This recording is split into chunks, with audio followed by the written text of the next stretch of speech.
So this kid was struggling to go to school. He was struggling to wake up. Regular kid, a nice kid.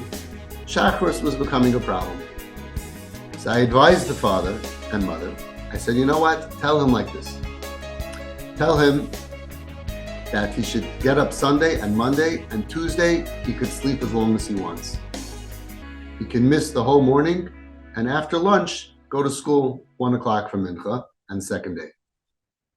You tell them he's not feeling well. He should know Sunday and Monday I could push myself because it's 2 days, and Tuesday I'm off. Wednesday and Thursday and Friday the same thing.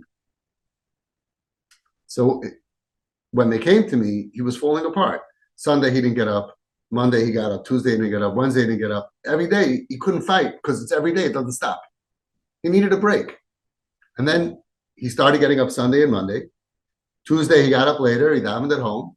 He went to yeshiva. Wednesday he got up early. Thursday he got up early. Friday he got up later, whatever. Actually, Friday he pushed himself a lot because it's a short day anyway. And it solved the problem without pushing him, without breaking him. And he was in yeshiva at the end of the month more than the other way. Go with the child, figure it out. It was too much for him every single day to wake up. So fine, you push yourself Sunday, Monday, knowing Tuesday have a break. Sometimes you have to lose in order to gain. Sometimes you have to lose a battle in order to win a war. And there was no pressure from mom and dad. They won't come up with a smile. I always say when you wake up your kids, you say, hi, I'm here to wake you up for you. Once it becomes, I got to get you out of bed. Why aren't you getting in bed? And it becomes your agenda, you're against him. Go in as him. The night before, say, you want me to wake you up tomorrow for school? Yeah. Okay. You come in the morning. I'm working for you. When my kids were young, so there was a stage where they start coming to shul. So there was a stage where I would start saying, so you want to come with me to shul tomorrow? And they could say yes. They could say no. 9, 10, 11. After the bar mitzvah, I never changed. They would go to sleep Friday night, or I was going to sleep Friday night. I said, you want to come to shul with me tomorrow? What do you mean? They're 13, they're 14, they're 15, they're 18, they're 20. You want to come with me to shul tomorrow?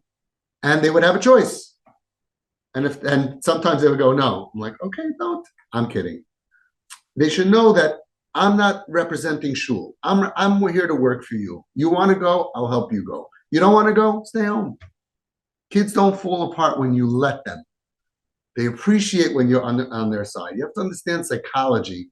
And especially when the kids are young, you got to be smarter than them. I see some parents fighting with little kids, and the parents' brains all go away, and they become on the level of the child.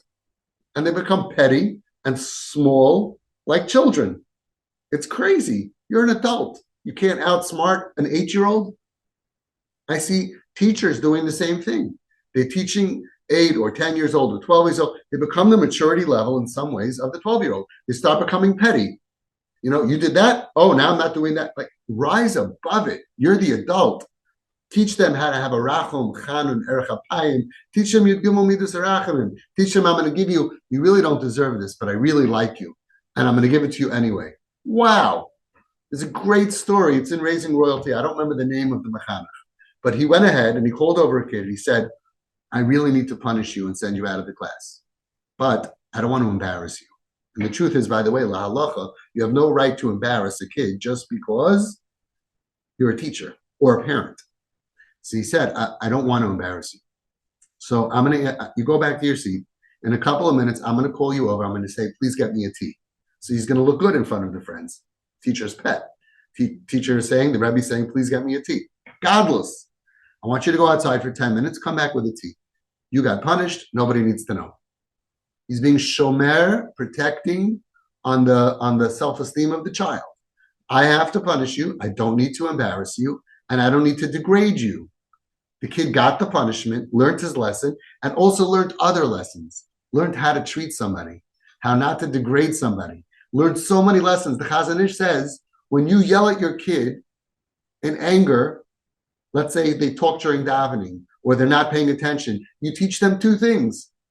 One is the lesson that they're not allowed to talk during davening, and the other lesson is that you're allowed to get angry. And which one do you think they're going to remember? That you're allowed to get angry.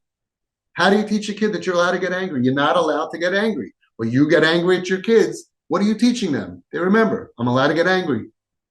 Oh, only, you think they're going to realize, only if you're a mommy or a daddy or a mechanech, then you're allowed to get angry? No. They see anger is okay. No. The Nesiv Shalom brings down the Gemara that we all know, Kol HaKayis Ki'ilu Oived Avodah Zara.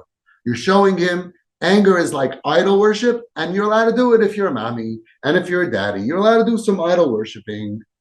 And says the Nesiv Shalom, and how could you believe that you can do during doing your idol worship, you can do chinuch l'Torah u'la'avodas Hashem.